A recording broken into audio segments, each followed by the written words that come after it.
Hello, friend. My name is Robert Cater, and it is very nice to meet you. Today is your chance to step into my shoes and become a University of Tampa student and hit some of my favorite hangouts. So whether you're a student now or your days of schooling are long gone, let's imagine we just finished a long day of classes and it's time to unwind in the sunny city of Tampa. Grab your backpack, Ray-Bans, and cue your favorite easy listening playlist because we're going to Tampa's hottest new hangout, the Armature Works in Tampa Heights. Along the way, we're going to stop in the Curtis Hixon Park and the Tampa Riverwalk.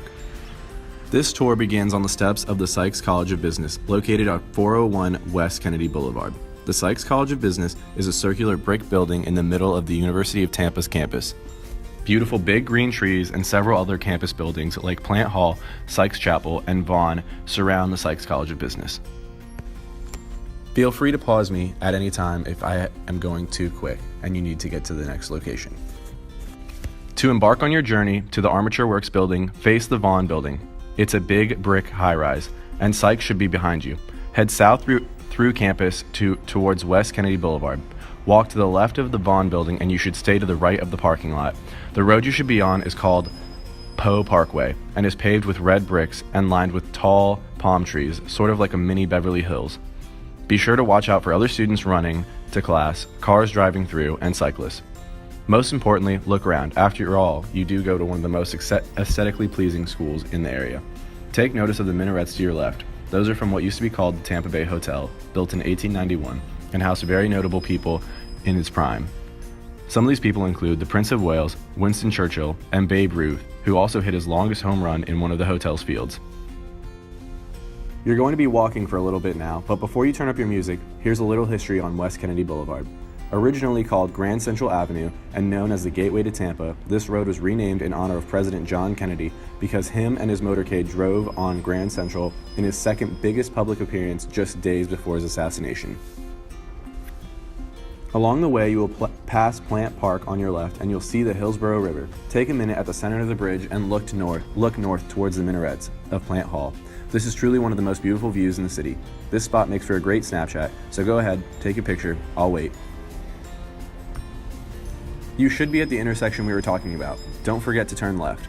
You'll be walking on the sidewalk of North Ashley Drive until you get to your first stop, Curtis Hixon Park. Cross the side street called West Twig, and the park should be a few feet further in front of you. Hear that?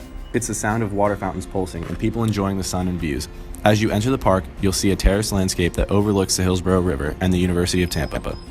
Take a minute to look around at all the sites within the Curtis Hixon Park. There's an amphitheater seating arrangement closer to the river, grass for laying, a park for kids, a dog park, and if you're here at the right time, a lot of concerts and free events are going on. In addition, during the wintertime, they open an ice skating rink in the center of the park. Take a minute to cool off in the water fountains that you can actually walk through if you're up for it.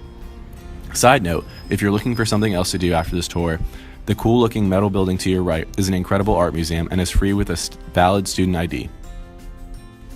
Anyways, take a moment to observe the life around you. People from all different walks of life have convened in this park, whether it's businessmen or women on a break, students enjoying their afternoon, or families taking their kids out for a nice day. As you continue through the park, walk toward the river so you can continue your walking tour on your next stop, the Tampa Riverwalk. Watch out as on the way down it is terraced and there can be a few steps. On your way down, enjoy the 8 acres of open space in the city and notice the beautiful buildings that surround you. Element, which is behind you, is one of the coolest buildings to live in downtown. It overlooks everything and is super trendy. It also has a hefty price tag for any condo in there. By now you should have arrived at the Tampa Riverwalk. This is a 3-mile pathway that connects Channelside to Tampa Heights. It is a path to walk, jog, run, rollerblade, bike, or hang out. This path connects several of Tampa's nicest parks and spaces to hang out and attractions. If you get a minute, I recommend walking the whole thing. So to continue your tour, look at the river. Now turn right and follow the path for about a mile, or about a 10 to 15 minute walk. If you're good with directions, you'll be headed north. If you need another landmark, there should be a red drawbridge that is open in the direction you are headed. I know it sounds kind of far, but this walk is so worth it. The sights along the way are very pretty and will make the walk go by super fast. Also, I'll be here to give you a little background on what you'll be seeing and make sure you're headed in the right direction. The construction of the Riverwalk dates all the way back to 1970 when the mayor of the time thought it would be a nice addition to the city.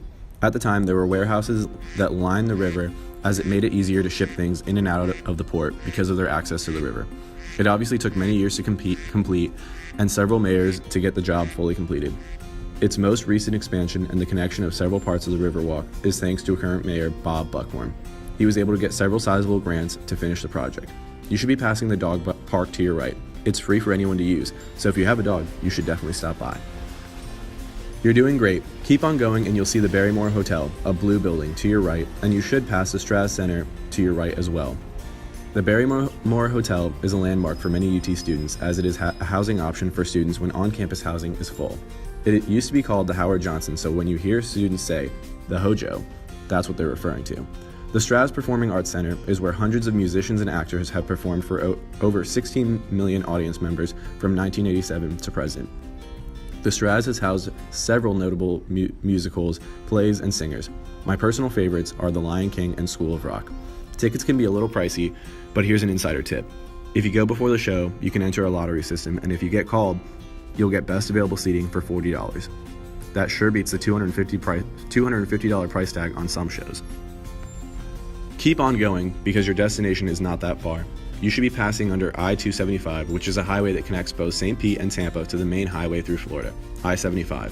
I-275 is a major highway and is pretty helpful in getting to some of the area's best beaches, so head southbound on the highway if you want to visit a great beach. You should be coming up on another public park called Waterworks Park. This is a great spot to cool off. There are tons of fun water stations and places to rest. Obviously, this park is meant for kids, so I wouldn't recommend playing in the water, but it's definitely a cool place for families.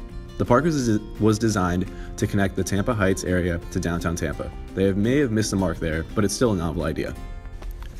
Now that you've passed the Tampa Waterworks Park, you should be coming up on a restaurant called Eulalie. This is a phenomenal restaurant that, according to their website, celebrates the vibrant fusion of ingredients from Florida waters and a land once home to many Native Americans, including the young Princess Eulalie. Expect intrinsically flavored, visually appealing dishes prepared on the 10-foot diameter barbacoa grill.